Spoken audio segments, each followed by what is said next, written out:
This is Uncharted 4, A Thief's End. We're on PlayStation 5, taking a look at this epic conclusion, for now at least, to the Uncharted series. We're following the usual individuals, once again up to their old antics, as they attempt to deal with, I guess you could say, one last sort of job. And with that, we inherit the PS4 Pro option, so that includes 1440p, 30 FPS, and HDR support. In multiplayer, you get 1080p at 60 FPS. So that's kind of interesting if you want to play that. We're not going to be showing off the multiplayer today. I really don't quite get the point of doing so. It's interesting. I liked it when it released, but I thought it was considerably weaker gameplay-wise in comparison to the stellar narrative that was present here.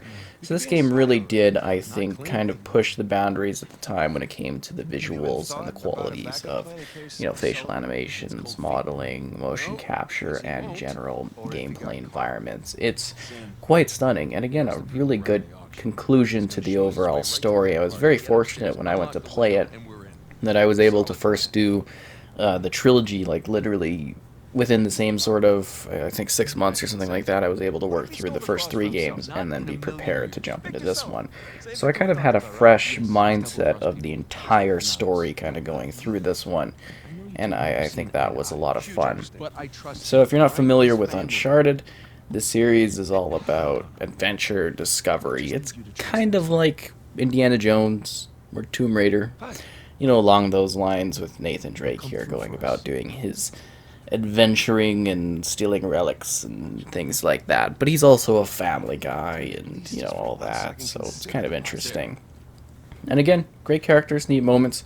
I think this is a good spot because it's not necessarily too spoilerish in terms of, the characters. I also liked how this one had a little bit more kind of open world type segments to it as well. In terms of some of the vehicle moments, they allowed you to have a bit more freedom.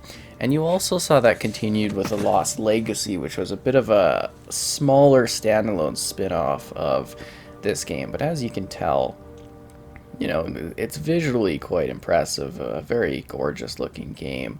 Very, very well done, and I thought, for the time, this was really quite a, standout showcase of what the PlayStation could do. And even today, it holds up, quite well. Now, with that, obviously, I think The Last of Us Part 2 really pushed this tech a lot further, but, this one was a really good presentation of what they could do, and it was just really epic the whole way through. I thought this was very, very well done and genuinely an impressive experience. So you get a mix of kind of like stealth type scenes and then like parkour and movement and battles and shooting people down.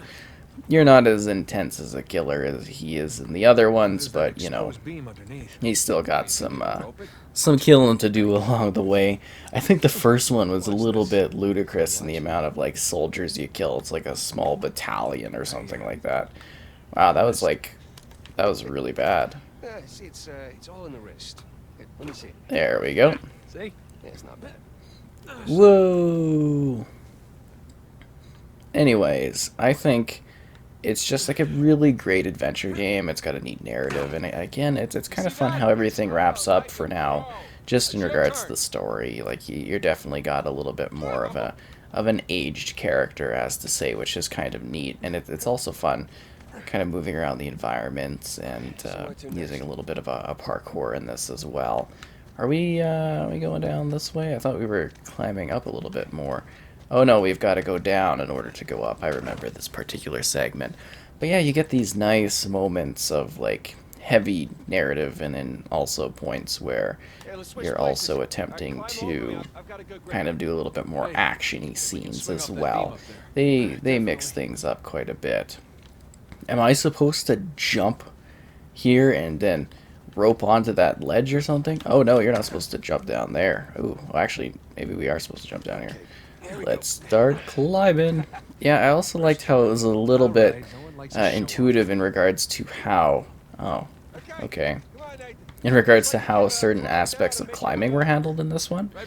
I thought that was really interesting because it's basically like they look like parts of nature, and I think they do it a little bit better in their later games too, or the ones that follow this, just in regards to making the kind of clear what you're supposed to be, I guess you could say, climbing on, while at the same time making it blend into the environment in a very aesthetically pleasing way, which I thought was nice.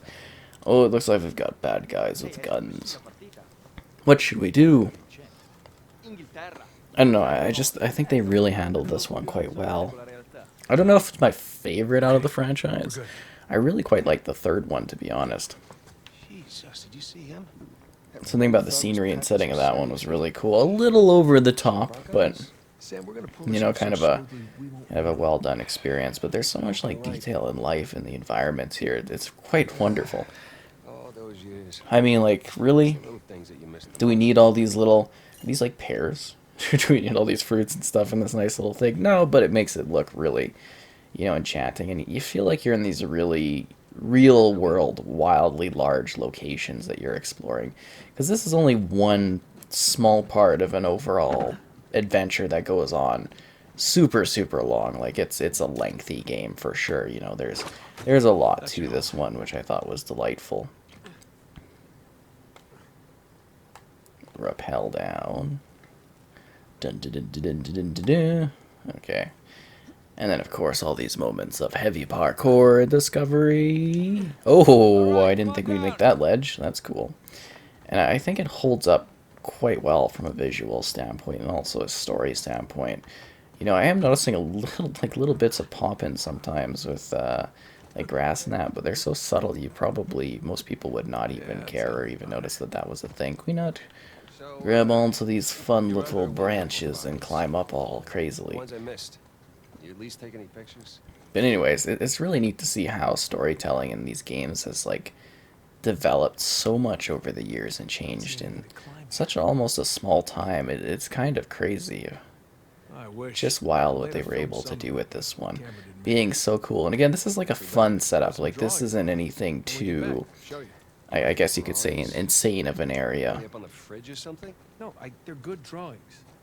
What are we chatting about? I can't climb or move anywhere. Are we done chatting? There we go. Some little fun surprises. Like, I don't think it's anything difficult to sort of figure out, but at the same time, I think it does do some little weird quirky things here or there that might give you a bit of a challenge when you try to figure out some puzzles and some little extras and hidden secrets, which are fun. And yeah, I don't know how this guy actually does all this parkour stuff at his age. It's quite amazing, and yeah, good for him. Definitely good for him. Now, can we climb the vines? Is it weird that I want to climb the vines? Oh no, we got to do some of that classic wall ledge movement, am I right?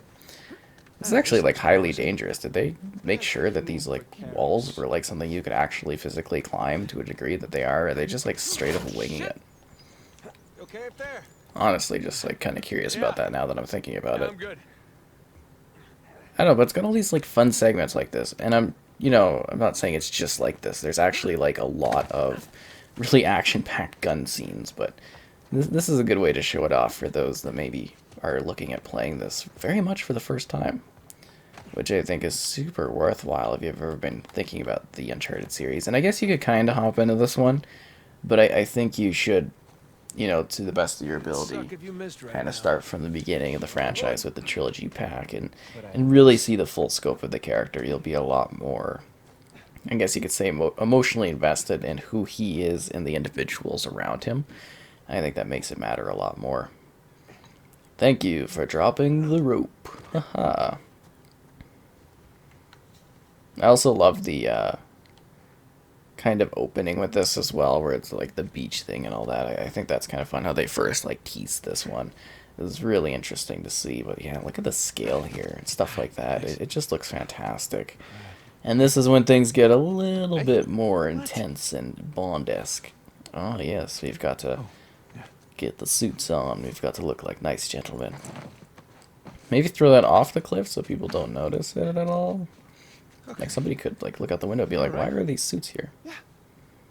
How do I look? Not their nice suits, but the 400 million bucks. construction worker type suits or maintenance guy suits or whatever they're called.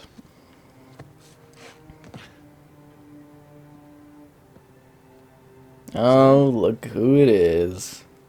Know what I love about partying with a bunch of crooks? What's that? Nobody cares if you smoke indoors. Somebody's getting a little old. It's been a while. Too long, boyo. You remember my dead brother, right? Victor?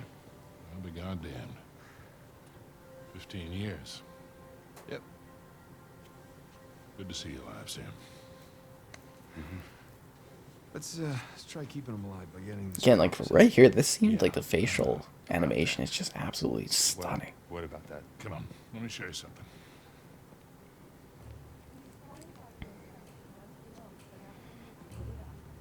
Take a look. Then, of course, some large-scale artifacts and situations that we have to deal with. They brought it out of storage just before you guys got here. They changed the lot order. Take a whole pile of cash to make that happen. All right, well, how long before they start the bidding? 10, 15 minutes tops. Well, there's got to be some way we can grab it. There is just a small matter of a few hundred eyewitnesses down Okay, there. okay, but we just need a diversion. Like? Like I don't know. But there's got to be something. If the gods see us making for that cross... But they don't see us. Jesus, you guys act like you never spend time in prison. If you want something dirty done, then you wait for lights out. Yeah. Where's that electrical panel for this place? Oh, he's got his map. Electrical. That's it up here. So we just have to climb up there and kill the lights. Grab the cross in the dark. There will be an emergency generator. And that'll give us a few seconds of darkness to work with. Meaning we'll have to be right next to the cross when the lights go out. So there's no way we can get that close without being noticed. Scusate, signora. Antipasti? Mosse. Hi. How are you? Ciao. Would you focus? The waiter wouldn't get noticed. That could work. Huh? That will work. All right. All right, I'll get to the breaker room, kill the power. You mean I'm the waiter? You're the best pickpocket. What? You head down to the floor, keep your eye on the prize, okay? Let us know if anything, hinky goes down. Roger that. All right. Listen, we still got this. Ready? Ready. All right, follow me. And then we merge right into gameplay. That in itself is quite miraculous, if I do say so myself. Pardon me? Really? Anyways, I hope you enjoyed this adventure and look into the magic of Uncharted 4. And hopefully we'll be revisiting other entries in the series because I think this is really quite a fun franchise and something a little bit unique and different and definitely well done. And I mean, hopefully we get to see more stories from it because I think there's a lot more tales that they can tell in this exciting group of, you know, individuals that are going out exploring and adventuring in perhaps not the greatest of ways because they definitely aim to get a little bit of fortune, and that is the adventure here. But seriously, what an incredible game and what a great franchise overall.